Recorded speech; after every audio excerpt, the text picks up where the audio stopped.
আজকে ব্লক প্রশাসন এবং জেলা প্রশাসনের পক্ষ থেকে লাভপুর থানার অন্তর্গত যতগুলি মহরম কমিটি আছে তাদেরকে ডাকা হয়েছিল। আপনারা জানেন যে আগামী 6 তারিখে মহরম আছে, সেই কারণে তার একটা প্রস্তুতি মিটিং যাতে শান্তি শৃঙ্খলার মধ্যে দিয়ে মহরম পালিত হয় এবং আপনারা জানেন উল্টো রথ আছে, এই সবচেয়ে পালিত হয়। তার জন্য আমাদের অ্যাডিশনাল সাহেব বোলপুর, এসডিপিও সাহেব বোলপুর, সিআই সাহেব নানুর, ওসি লাভপুর, বিডিও সাহেব এবং মহরম কমিটি এবং আমাদের যারা পঞ্চায়েত সমিতি মেম্বার আছেন দায়িত্বপ্রাপ্ত তারা সবাই ছিলেন।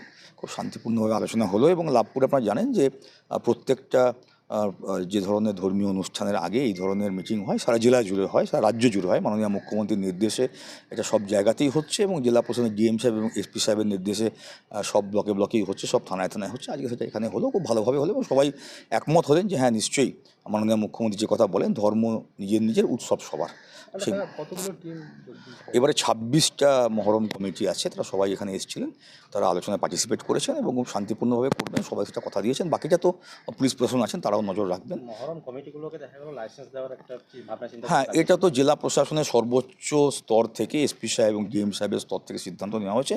আমরা শুধু আজকে মিটিংয়ে সেটাকে ওনাদেরকে জানিয়ে দিলাম, উই জাস্ট কমিউনিকেটেড দেম যে তোমরা যারা 10 বছরের উপর যেসব কমিটি আছো তোমরা অ্যাপ্লাই করো আমাদের থানার বড়বাবুর কাছে, ওনারা কনসিডার করে ভেরিফাই করে দেখে নিয়ে যা আইনগত ব্যবস্থা নেওয়া নেবেন।